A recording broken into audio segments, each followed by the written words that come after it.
Hi. இன்னைக்கு நம்ம வீடியோவில் என்ன பார்க்க போகிறோம் அப்படின்னா சம்ப். ஓகேங்களா? வாட்டர் சம்ப் எங்கே வைக்கலாம் அப்படின்னு. இது வந்து பார்த்தீங்கன்னா சம்ப் ரொம்ப முக்கியமா அப்படின்னு கேட்டிங்கன்னா அது உங்களோட யூசேஜை பொறுத்து இருக்குது. உங்களுக்கு தேவைன்னா நீங்கள் வைக்கலாம். தேவை இல்லை அப்படின்னா வைக்க வேணாமான்னு கேட்டிங்கன்னா ஒரு பாயிண்ட் மட்டும் செக் பண்ணணும். என்னென்னா இப்போ நீங்கள் பேசிக்காக வாஸ்துப்படி செப்டி டேங்க்குன்றது பார்த்தீங்கன்னா உங்களுக்கு வடமேற்கு வடக்கில் வரணும். இங்கே தான் ஓகேங்களா? இப்போ இங்கே வந்து ஒரு ஃபார் எக்ஸாம்பிள் ஒரு 8 அடிக்கு தோண்டியிருக்கீங்க அப்படின்னு வச்சுக்கோங்க. ஒரு 5க்கு 8 இந்த மாதிரி ஏதோ ஒரு சைஸில் வச்சுருக்கீங்க. ஃபார் எக்ஸாம்பிள் கெப்பாசிட்டி வைஸ் பார்க்கும்போது ஒரு 4000 5000 லிட்டருக்கு நீங்கள் வந்து இங்கே ஒரு செப்டி டேங்க் வச்சுருக்கீங்க அப்படின்னா நீங்கள் வந்து கண்டிப்பாக பார்த்தீங்கன்னா வடகிழக்கில், அதாவது நார்த் ஈஸ்டில் வந்து எய்தர் வடகிழக்கு வடக்குலையோ இல்லை வடகிழக்கு கிழக்குலையோ சம்ப் வச்சே ஆகணும். அந்த சம்போட மெஷர்மெண்ட் எப்படி இருக்கணும்னா நீங்கள் வடமேற்கில் உள்ள அந்த செப்டி டேங்க் அளவோட கூட இருக்கணும். லென்த்தாக இருக்கட்டும், இல்லை வித்தாக இருக்கட்டும், ஆழமாக இருக்கட்டும், டெப்த்து எல்லாத்தோடையும் இது கூட இருக்கணும். இப்போ ஃபார் எக்ஸாம்பிள் இங்கே ஒரு 6 அடி இருக்குன்னு வச்சுங்களேன். 6 அடி, இங்கே வந்து 5 அடி அகலம் இருக்குன்னு வச்சுங்களேன்.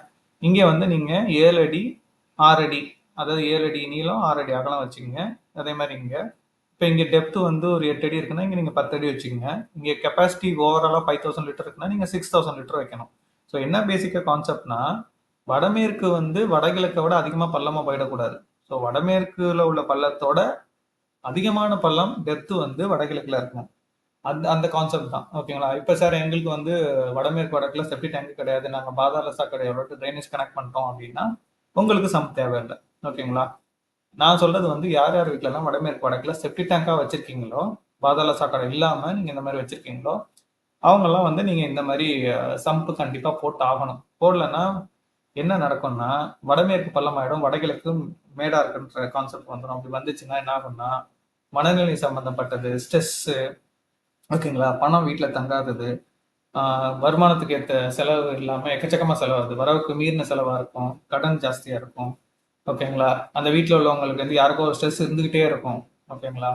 முக்கியமாக அந்த வடமேற்குன்றது வந்து அப்படி இருக்கும்போது என்ன ஆகும்னா பெண்களோட கர்ப்பப்பை குறிக்கக்கூடிய இடம். ஸோ அதெல்லாம் கொஞ்சம் ப்ராப்ளமாக இருக்கும். ஓகேங்களா? ஸோ அதனால சம்ப் வைக்கணும்னா இந்த கான்செப்ட்ல நீங்க இப்படி இருந்ததுன்னா வடமேற்கு வடக்குல செப்டி டேங்க் வச்சீங்கன்னா நீங்க சம்ப் வச்சுக்கணும். ஓகேங்களா? தேங்க்யூ.